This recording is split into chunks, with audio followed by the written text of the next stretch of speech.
Hello everyone, good morning all of you. स्वागत है आप सभी का हमारे YouTube channel John of life science में। तो आज के सेशन के अंदर अपन जो अपने सीरीज स्टार्ट कर रखी है अपनी एचपीएससी और यूपीएससी के इंपॉर्टेंट एमसीक्यू, उसका नेक्स्ट सेशन है। अभी तक अपन ने 440 क्वेश्चन सोल्व कर लिए। दैट मीन 440 क्वेश्चन जो इंपॉर्टेंट क्वेश्चन आपके वो एमसीक्यू अपन ने सोल्व कर लिए। आज का नेक्स्ट सेशन है 441 से। इनके अंदर जो क्वेश्चन सोल्व कर रहे हैं वो आपके एचपीएससी और यूपीएससी के असिस्टेंट प्रोफेसर जूलॉजी के एग्जाम के लिए काफी इंपॉर्टेंट क्वेश्चन है। ठीक है, आपको एग्जाम में काफी क्वेश्चन यहाँ से देखने को मिलेंगे, क्योंकि अपन उन्हीं क्वेश्चन को कवर कर रहे हैं जो कि एक तो मोस्ट फ्रिक्वेंट है, बार बार रिपीट होते हैं, और जो सबसे ज्यादा इंपॉर्टेंट है उन्हीं लाइन से क्वेश्चन अपन ज्यादा प्रैक्टिस कर रहे हैं। तो जिन्होंने प्रीवियस क्वेश्चन नहीं देखे हैं, एक बार आप जाके देख लो कि जो 440 क्वेश्चन पहले अपने सोल्व कर लिए वो काफी इंपॉर्टेंट है, तो उनको एक बार देख लेते हैं। आज के सेशन स्टार्ट करते हैं। Hormone which stimulate erythropoiesis is called erythropoietin synthesizing। जो erythropoiesis को आपके स्टिमुलेट करता है वो हार्मोन आपका erythropoietin। ठीक, इरिथ्रोपोइटिन है, और जो इरिथ्रोपोइटिन है उसका सिंथेसिस कहाँ होता है? इरिथ्रोपोइटिन आपका सिंथेसिस होता है वो होता है आपकी किडनी के अंदर। ठीक है, ये ध्यान रखना। इरिथ्रोपोइटिन हार्मोन है, वो फॉर्मेशन कहाँ होता है उसका? किडनी में। 442 की बात करें, जो आपके डोनाल्स मेम्ब्रेन है, डोनाल्स मेम्ब्रेन का संबंध किससे है? तो डोनाल्ड मेम्ब्रेन है जो आपके आरबीसी है, आरबीसी की जो प्लाज्मा मेम्ब्रेन है उसको बोलते हैं आपके क्या? Donald membrane. तो आपको ध्यान रखना है कि डोनाल्ड मेम्ब्रेन का संबंध किससे है? वो आप प्लाज्मा मेम्ब्रेन ऑफ आरबीसी। तो ये आपके काफी परमेबल होती है, जैसे क्लोरीन वगैरह के लिए, बाइकार्बोनेट वगैरह के लिए। ठीक है, इसका ध्यान रखना कीजिए। परमेबल तो किसके लिए है? Chlorine and SCO3। और इम्परमेबल है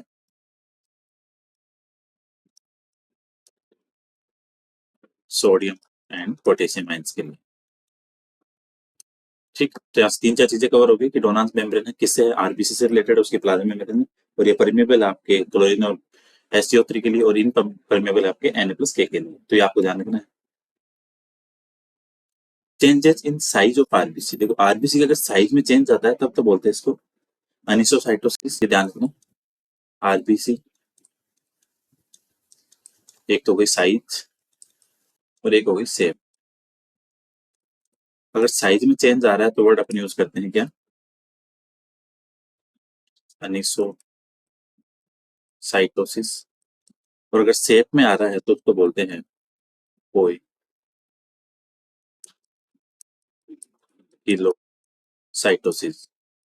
तो आपको दोनों वर्ड ध्यान रखने कि अनिसोसाइटोसिस का संबंध तो हो गया आपके जब आरबीसी की साइज चेंज होती है तो अनिसोसाइटोसिस, और जब शेप चेंज होती है तो पोइकिलोसाइटोसिस। तो एक क्वेश्चन पूछा है साइज के लिए तो अनिसो, और शेप का अगर पूछता तो हो गया आपके पोए।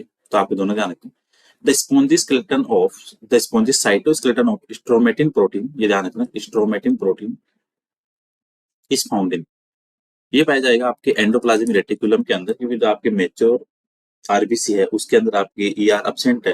तो उसके अंदर जो उसका अंदर का स्केलेटन बना होता है वो किसका होता है? होता है आपकी स्पॉन्जी स्केलेटन स्ट्रोमेटिन प्रोटीन का। तो स्ट्रोमेटिन प्रोटीन का जो एंडोस्केलेटन देखने को मिलेगा आपको, वो मिलेगा आपको ER के अंदर। ठीक है, मेच्योर आरबीसी का जो ER है उसके अंदर देखने को मिलेगा। Inflammation of nasal tract, nasal tract के अंदर अगर आपकी स्वेलिंग आती है, इन्फ्लामेशन होता है, तो वर्ड यूज किया जाता है आपके राइनाइटिस। ठीक है, right answer option number A. Increase RBC count, अगर आरबीसी काउंट इंक्रीज है तो वर्ड यूज किया जाता है पॉलीसाइथेमिया। ये आपको ध्यान रखना। पॉलीसाइथेमिया का मतलब हो गया आपके आरबीसी इंक्रीज, और एनीमिया क्या क्या हो गया? RBC decrease. इंपोर्टेड टर्म है, इनका ध्यान रखना, कई बार क्वेश्चन आ जाता है यहाँ से। Polycythaemia, RBC increase. नीचे आपको इनकरेक्ट स्टेटमेंट बताना है। डिसेंडिंग लिम्ब ऑफ हेनले, जो आपके हेनले ग्लोब का डिसेंडिंग लिम्ब है वो आपके क्यूबोडल एपिथेलियम से लाइन है, सही बात है। असेंडिंग लिम्ब वो स्क्वोमोस एपिथेलियम से। ठीक है, डिसेंडिंग क्यूबोडल से, असेंडिंग स्क्वोमोस से। पीसीटी कंटेन माइक्रोविलाई, सही है, विच डिक्रीज सरफेस एरिया, डिक्रीज नहीं होगा, माइक्रोविलाई अगर है तो वो इंक्रीज करेगी सरफेस एरिया को, जिसे एब्जॉर्प्शन में, रीअब्जॉर्प्शन में काफी हेल्प मिलती है। तो पीसीटी के अंदर जो माइक्रोविलाई है वो इंक्रीज कराती है आपके सरफेस एरिया को, जिससे रीअब्जॉर्प्शन में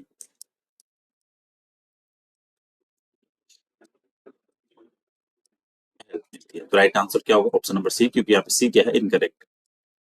conditional reabsorption of any and water take place. अगर कंडीशनल रीऑब्जर्वेशन की बात करते हैं, ये बहुत बार क्वेश्चन रिपीट होता है एग्जाम में, इंपॉर्टेंट क्वेश्चन। तो अगर कंडीशनल रीऑब्जर्वेशन की बात करता है सोडियम और वाटर की, तो वो होता है आपके डीसीटी के अंदर। ठीक है, right answer option number B. Urea formation take place. तो एग्जाम में क्या क्वेश्चन आता है, अपन बाकी आंसर करते हैं किडनी, लेकिन यूरिया फॉर्मेशन होता है लीवर के अंदर, और यूरिया फॉर्मेशन किडनी, ये जानते हैं यूरिया बनता क्या है किडनी में, और यूरिया का एलिमिनेशन होता है, सॉरी यूरिया का फॉर्मेशन कहाँ पे होगा? लीवर में।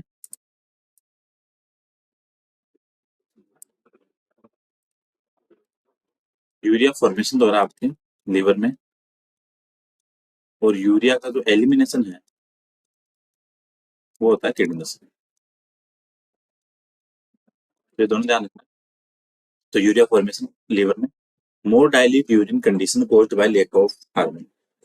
अगर आपके वेसोप्रेसिन हार्मोन सप्रेस है, इनहिबिट है, रिड्यूस है उसका सीक्रेशन, देन क्या होगा? आपके यूरिन के साथ में वाटर की कंसेंट्रेशन बहुत ज्यादा जाएगी। तो आपके एटीएच हार्मोन, जिसको आप वेसोप्रेसिन बोलते हो, अगर वो कंडीशन के अंदर वो सप्रेस है, तो आपकी यूरिन होगा मोर डायल्यूट होगा। तो right answer option number A. Which blood vessels contain list amount of urea. सबसे कम मिलेगा आपको रीनल वेन के अंदर, ये आपको ध्यान रखना है। रीनल वेन के अंदर, और ये क्वेश्चन बहुत बार रिपीट होता है, बहुत इंपॉर्टेंट है कि सबसे कम यूरिया आपको किस वेन के अंदर मिलेगा? वो मिलेगा आपको रीनल वेन के अंदर। अब इसका हाईएस्ट वाला भी आएगा आगे question. Polyps hormone is secret from. Polyps hormone किसको बोलते हैं? ये बोलते हैं आपके पेराथ हार्मोन को। और पेराथ हार्मोन हार्मोन का रिलेशन कहाँ से है? पैराथायराइड से। और ये क्या करते हैं? आपके सीए का लेवल, कैल्शियम का लेवल क्या करेंगे? बढ़ाएंगे। तो पैराथायराइड ग्लैंड से जो हार्मोन निकलते हैं पेराथ हार्मोन, और उन्हीं को बोलते हैं पोलिप्स हार्मोन। कैलोरीजेनिक हार्मोन किसको बोलते हैं? कैलोरीजेनिक का मतलब होता है जो मेटाबॉलिक रेट को क्या करे? एनहेंस करे, मेटाबॉलिज्म को एनहेंस करे, उसको बोलते हैं कैलोरीजन। तो ये काम आपके थायरोक्सिन का, जो आपके रिलीज होता है from thyroid gland. Right answer option number B. The antagonistic hormone of parathormone. Parathormone के विपरीत कौन काम करता है? ये ध्यान रखना। पेराथ हार्मोन का काम तो है कैल्शियम को बढ़ाना, ठीक है, लेकिन इसका जो एंटागोनिस्ट है वो होता है आपको कौन सा? कैल्सिटोनिन। ये क्या करता है? कैल्शियम लेवल को डाउन करता है, ये ध्यान रखना है। पेराथ हार्मोन कैल्शियम लेवल को बढ़ाएगा, कैल्सिटोनिन कैल्शियम लेवल को डाउन करेगा। और कैल्सिटोनिन निकलता कहाँ से है? जो पेरा फोलिकुलर सेल होती है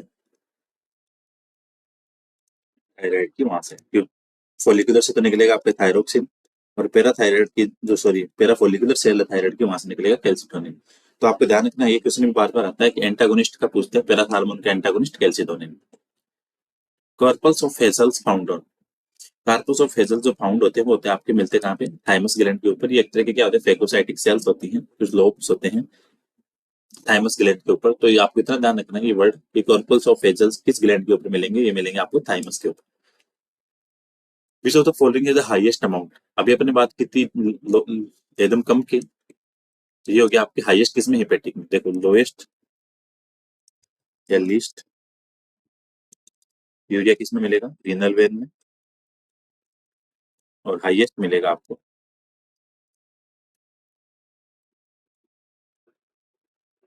हेपेटिक वेन में। ये दोनों ध्यान रखना, काफी इंपॉर्टेंट चीजें। Colloidal osmotic pressure in blood plasma magnitude. देखो, ब्लड प्लाज्मा के अंदर आपके तीन प्रोटीन होती है, एल्ब्यूमिन, ग्लोबुलिन और फाइब्रिन। एल्ब्यूमिन का काम क्या है? ऑस्मोटिक प्रेशर, ग्लोबुलिन एंटीबॉडी के लिए, और फाइब्रिन है ब्लड क्लॉट के लिए। तो यहाँ पे पूछा ऑस्मोटिक प्रेशर के लिए, तो ऑस्मोटिक प्रेशर के लिए आपकी होगी एल्ब्यूमिन प्रोटीन। ठीक है, right answer option number A. Which one is not found in lymph. Lymph के अंदर आपको कई तरीके की चीजें मिलती है, पानी मिलेगा, सोल्यूट, ल्यूकोसाइट, लेकिन आरबीसी आपको लिम्फ के अंदर नहीं मिलेगी। ये सारी प्रेजेंट होगी लिम्फ में, लेकिन ये है, ये नहीं होगी। तो राइट आंसर क्या होगा? Option number D. Chloride shift is related with transport of. Chloride shift आपकी किससे रिलेट करती है? आपकी करती है CO2 इन ब्लड, जो आपके as a form of sodium bicarbonate, sorry, bicarbonate से, SCO3 से। तो जो आपके CO2 इन ब्लड है, ये ध्यान रखना है, क्लोराइड शिफ्ट है, जिसको आप बोलते हैं CO2 in blood transport in the term of chloride shift. Right answer option number B. 1 litre of blood carries how much oxygen in blood tissue. देखो 100 ml ब्लड है, वो कितनी करता है 20 ml।